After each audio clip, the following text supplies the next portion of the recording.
ನೇಪಾಳ ಹಿಂಸಾಚಾರ ಪೀಡಿತವಾಗಿದೆ. ಕಂಡಲ್ಲಿ ಬೆಂಕಿ ಹಚ್ತಾ ಇದ್ದಾರೆ. ಕಂಡ ಮನೆಗಳನ್ನು ಲೂಟಿ ಮಾಡಲಾಗ್ತಾ ಇದೆ. ಕಂಡ ಜನರಿಗೆ ಇವರು ತೊಂದರೆ ಕೊಡ್ತಾ ಇದ್ದಾರೆ. ಇಂತಹ ನೇಪಾಳದಲ್ಲಿ 200ಕ್ಕಿಂತ ಹೆಚ್ಚಿನ ಕನ್ನಡಿಗರು ಇದೀಗ ಅತಂತ್ರರಾಗಿಬಿಟ್ಟಿದ್ದಾರೆ, ಪರದಾಡ್ತಾ ಇದ್ದಾರೆ. ಅಲ್ಲಿರೋಕ್ಕಾಗಲ್ಲ, ಈ ಕಡೆಗೆ ಬರೋಕ್ಕಾಗ್ತಿಲ್ಲ ಅಂತ ಕಠ್ಮಂಡುವಿನ ತ್ರಿಭುವನ್ ಅಂತಾರಾಷ್ಟ್ರೀಯ ಏರ್ಪೋರ್ಟ್ ತಾತ್ಕಾಲಿಕ ಬಂದ್ ಆಗಿಬಿಟ್ಟಿದೆ. ಏರ್ಪೋರ್ಟ್ ಏನಾದರೂ ಚಾಲ್ತಿಯಲ್ಲಿ ಇದ್ದಿದ್ದರೆ ಏರ್ಪೋರ್ಟ್ ಜನ ಬಂದು ಯಾವ್ಯಾವ ದೇಶಕ್ಕೆ ಬೇಕೋ ಹೋಗಿಬಿಡ್ತಾ ಇದ್ದರು. ಏರ್ಪೋರ್ಟೇ ಬಂದಾಗಿರೋ ಕಾರಣದಿಂದಾಗಿ ಜನ ಏರ್ಪೋರ್ಟ್ಗಳಲ್ಲಿ ಸಿಕ್ಕಾಕೊಂಡಿದ್ದಾರೆ. ಕೆಲವರು ರೂಮ್ಗಳಲ್ಲಿ ಉಳ್ಕೊಂಡಿದ್ದಾರೆ. ಆಚೆ ಬಂದರೆ ಯಾರು ಹೊಡಿತಾರೋ, ಯಾರು ಸಾಯಿಸ್ತಾರೋ, ಯಾರು ಬೆಂಕಿ ಹಚ್ತಾರೋ ಗೊತ್ತಿಲ್ಲ.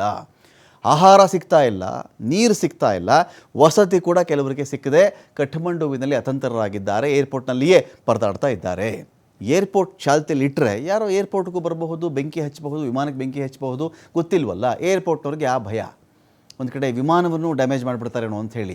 ಇದರ ಮಧ್ಯೆ ಏರ್ಪೋರ್ಟಲ್ಲಿ ಇರ್ತಕ್ಕಂಥವ್ರು ಅವ್ರು ಅಲ್ಲೇ ಇದ್ದಾರೆ. ಏರ್ಪೋರ್ಟ್ ಮೇಲೆ ದಾಳಿ ಆಗಲ್ಲ ಅಂತ ಗ್ಯಾರಂಟಿ ಇಲ್ವಲ್ಲ. ಆಗಸ್ಟ್ 25ನೇ ತಾರೀಕಿನ ಮಾನಸ ಸರೋವರ ಯಾತ್ರೆಗೆ ತೆರಳಿದ್ದು 130 ಜನರ ತಂಡ ಪ್ರವಾಸ ಮುಗಿಸ್ಕೊಂಡು ಕಠ್ಮಂಡುವಿಗೆ ಬಂದು ಹೋಟೆಲ್ನಲ್ಲಿ ಉಳ್ಕೊಂಡಿದ್ದರು. ಸೋಮವಾರ ರಾತ್ರಿ 10 ಗಂಟೆ 30 ಸುಮಾರಿಗೆ ಹೋಟೆಲ್ ರೀಚ್ ಆಗಿದ್ದರು. ಎಲ್ಲರೂ ಕೂಡ ಬೆಳಗ್ಗೆ ಎದ್ದು ನೋಡುವಷ್ಟಲ್ಲೇ ಇಡೀ ಕಠ್ಮಂಡುವೇ ಹೊತ್ತಿ ಉರಿತಾ ಇತ್ತು. ಹೇಗೋ ಹೋಟೆಲ್ನವರ ಸಹಾಯ ಪಡ್ಕೊಂಡು ಏರ್ಪೋರ್ಟ್ ತಲುಪ್ಕೊಂಡಿದೆ ಈ ತಂಡ. ಆದರೆ ಕಠ್ಮಂಡು ಏರ್ಪೋರ್ಟ್ ಬಂದ್ ಮಾಡಿದ್ರಿಂದ ವಿಮಾನವೇ ಇರಲಿಲ್ಲ. 130 ಜನ ಮಾತ್ರವಲ್ಲದೆ ಪ್ರವಾಸಕ್ಕೆ ಹೋಗಿದ್ದಂಥ ಮತ್ತಷ್ಟು ಕನ್ನಡಿಗರು ಕೂಡ ಅತಂತ್ರರಾಗಿದ್ದಾರೆ. ಕಠ್ಮಂಡು ಏರ್ಪೋರ್ಟ್ನಲ್ಲಿ ಸುಮಾರು 200 ಕನ್ನಡಿಗರು ಸಿಲುಕಿರ್ತಕ್ಕಂಥ ಮಾಹಿತಿ ಇದೆ. ಏರ್ಪೋರ್ಟ್ನಲ್ಲಿ ಸರಿಯಾದಂಥ ವ್ಯವಸ್ಥೆ ಇಲ್ಲ, ಊಟ ಕೊಡ್ತಾ ಇಲ್ಲ, ನೀರು ಕೂಡ ಇಲ್ಲ. 1000 ಜನಕ್ಕೆ ಒಂದೇ ಒಂದು ಚಾರ್ಜಿಂಗ್ ಪಾಯಿಂಟ್ ಇದೆಯಂತೆ. ಮೊಬೈಲ್ ಚಾರ್ಜಿಂಗ್ ಪಾಯಿಂಟ್ ಬೇಕಲ್ವಾ?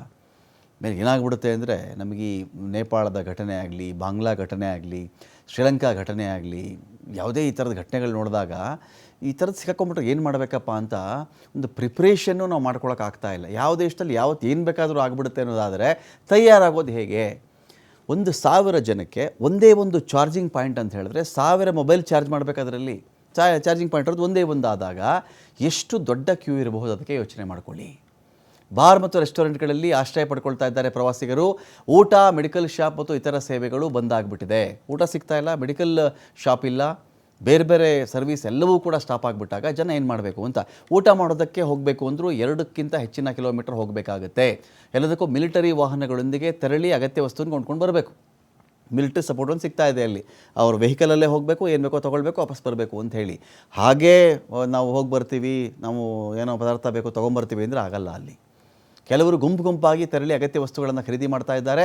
ಬೆಂಗಳೂರಿನ ರಜಿನಿ ಮಸ್ಕಿ ಮತ್ತು ರಘುವೀರ್ ಯಾವಗಲ್ ದಂಪತಿ ಇದರ ಬಗ್ಗೆ ಮಾಹಿತಿಯನ್ನು ಕೊಟ್ಟಿದ್ದಾರೆ. Citizen of India, my name is Jyoti and right now I'm stuck in Nepal with other 23 members from our group, and the situation is very critical outside. The curfew is on. We were the airport yesterday, our flights were there yesterday, and they suddenly shut down the airport and asked us to leave after waiting for our flights for 24 hours. And we got to stay near the hotel. We are here right now. But we don't feel safe at all because outside there is so much happening. You know, all we can see is smoke and the mobs attacking public places, burning down the hotels.